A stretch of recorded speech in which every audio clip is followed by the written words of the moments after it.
আমাদের একটি স্লোগান দেওয়া হচ্ছে, এটি অনেক সময় পপুলিস্ট স্লোগান হলেই যে সেটিকে সমর্থন করতে হবে সেটিকে আমরা মনে করি না। যে মেধা না কোটা এ ধরনের একটি স্লোগান দেওয়া হচ্ছে, তার মানে বলা হচ্ছে যে মেধা এবং কোটা দুটি বৈপরীত্যমূলক ধারণা।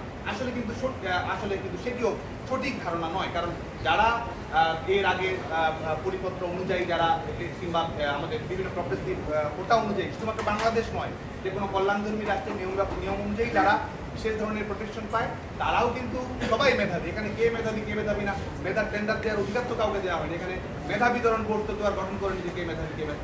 যারা চাকরি পাচ্ছে তারা যেমন মেধাবী, যারা চাকরি পায় না তাদের মধ্যেও তো মেধাবী থাকতে পারে। এবং একই সঙ্গে সবচেয়ে বড় বিষয়, যারা এই আমাদের সরকারি যে রাষ্ট্রীয়ভাবে যে আমরা সুরক্ষা নীতিগুলো দিই, সেই সুরক্ষা নীতিগুলোও কিন্তু যারা পায় তাদেরও কিন্তু আপনার প্রিলিমিনারি পরীক্ষায় পাস করতে হয়, তাদেরও রিটেন পরীক্ষায় পাস করতে হয়, ভাইভাতেও তাদেরকে পাস করতে হয়, এবং সবগুলো পরীক্ষায় উত্তীর্ণ হওয়ার পরেই কিন্তু এই আমরা যে ধরনের রাষ্ট্রীয় যে সুরক্ষাগুলো আমরা দিই সেগুলো কিন্তু প্রয়োগ করা হয়। আমরা কিন্তু বলেছি যে আমরা মেধাভিত্তিক যে কর্মসংস্থানের নিশ্চয়তা সেটি আমরা চাই।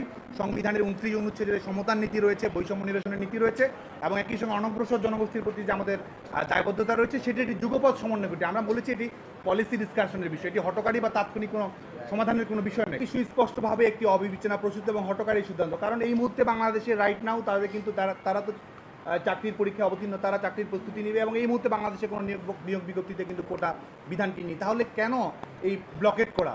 এটির পেছনে কি রাজনৈতিক উদ্দেশ্য রয়েছে সেটি আমরা জানতে চাই, এবং সাধারণ মানুষের জীবনে দুর্ভোগ নিয়ে আসা সেটি আমরা প্রত্যাশা করি না। আপনারা জানেন যে গতকালকে যখন আমাদের সর্বোচ্চ আদালত যখন পর্যবেক্ষণটি দিয়েছে, স্ট্যাটাস কো জারি করেছে, আমরা কিন্তু দেখেছি আন্দোলনকারীরা যে বিশেষ সাধারণ শিক্ষার্থী যারা রয়েছে, সাধারণ শিক্ষার্থীরা কিন্তু সচেতনভাবে আমাদের আবাসিক হলগুলোতে ফিরেছে, যার শিক্ষা প্রতিষ্ঠানে কিন্তু ফিরে গেছে।